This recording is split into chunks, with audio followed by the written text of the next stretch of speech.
Hi guys, and welcome back to JavaScript Playground. In today's video, we will talk about environment and scope of variables in JavaScript. This scope concept is very important. It is asked a lot in interviews and will trouble you a lot while coding if not understood completely. So ensure that you understand it well.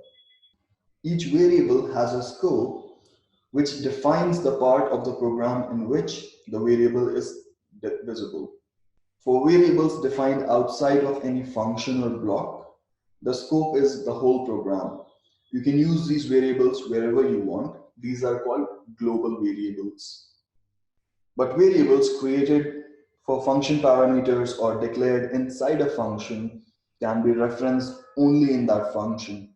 So they are known as local variables. Let's try an example. Say we have this variable num1 and it holds a value say 10. And we have a function which calculates the sum.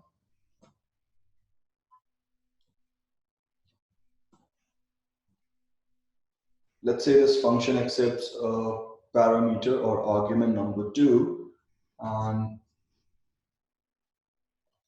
it adds both these value num1 and num2. Let's try calling this function, let's say 20. So as you can see on the screen, it has printed 30. So we pass 20, which is stored in number 2, and num1 has a value of 10, so 10 plus 20 gives us 30. So this num1, this is a global variable. It is accessible everywhere. So it's accessible here. So if you do console log and you print num1, it gives you 10. Similarly, if you print it inside the function, it's available here as well. Similarly, if you do it outside the function, even then you get another value, 10. Or even if you call it after the function call, even then you get the same value, 10. So this number one is available everywhere because this is a global variable and it is defined in the outermost part of the program. All right, so that was for number one. What about num2?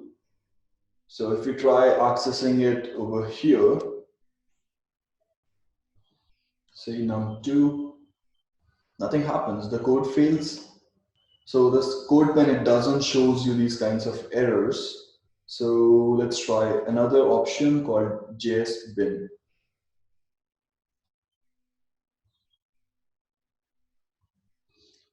It's very much like CodePen. So over here also you can have HTML, CSS and output, or you can just select JavaScript and console. So JavaScript and console. So you can write your JavaScript code on the left-hand side, and if whatever you print in the console will be available on the right-hand side. So let's paste the code here and let's run it. It doesn't automatically run your code, so you have to click this run button. And as you can see in the console, it's giving us this reference error, num2 is not defined. Because as I said earlier, so function arguments or the variables which are defined inside this function are not available outside the function. So these are local variables. So let's try an example. Say variable total. So this will hold the sum of num1 and num2. We can use it over here.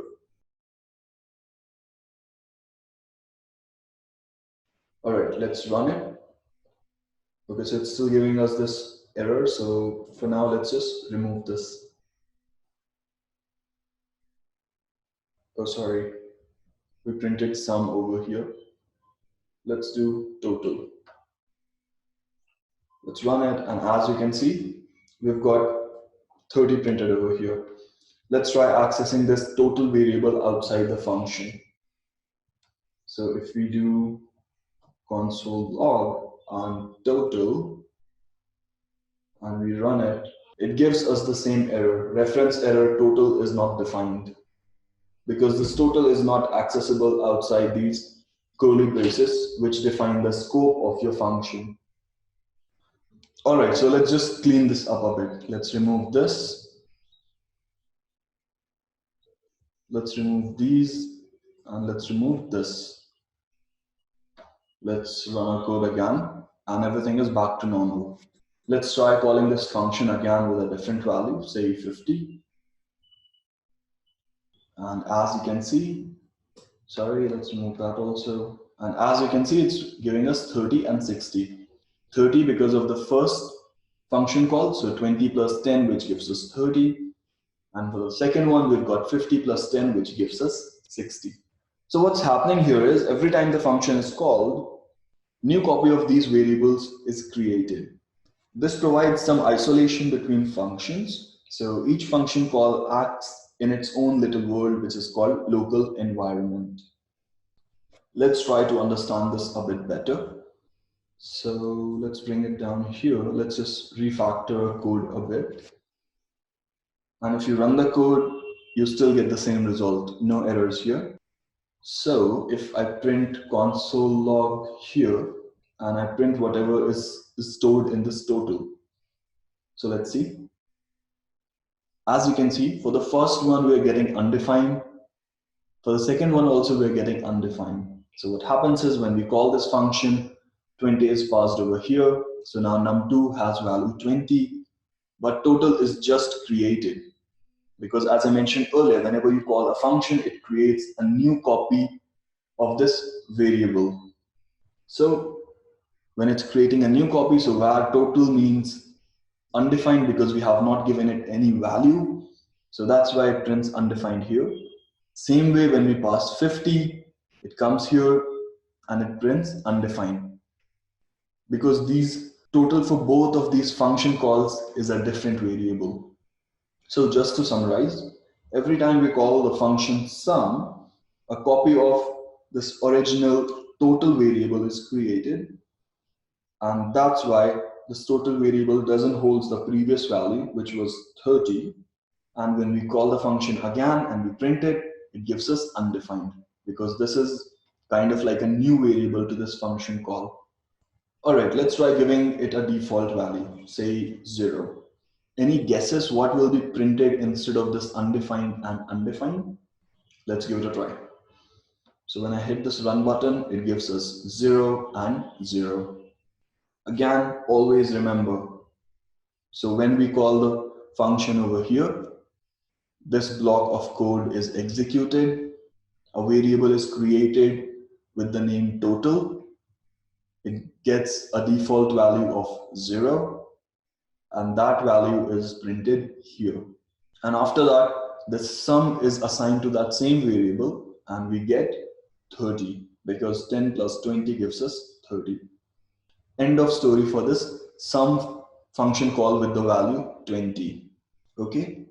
Now when we call the sum function with a value of 50, again a new variable is created for that function. It is given a value 0. So when you print it here, you get 0 over here. This sum is assigned to that total. So 10 plus 50, which is 60. And when you print it, you get 60 in the console. End of story for this second function call for sum 50. All right. I hope this clears the whole concept of global variable, local environment. But if you have any doubt, feel free to drop a comment and we will discuss it. See you in the next video. Bye and take care.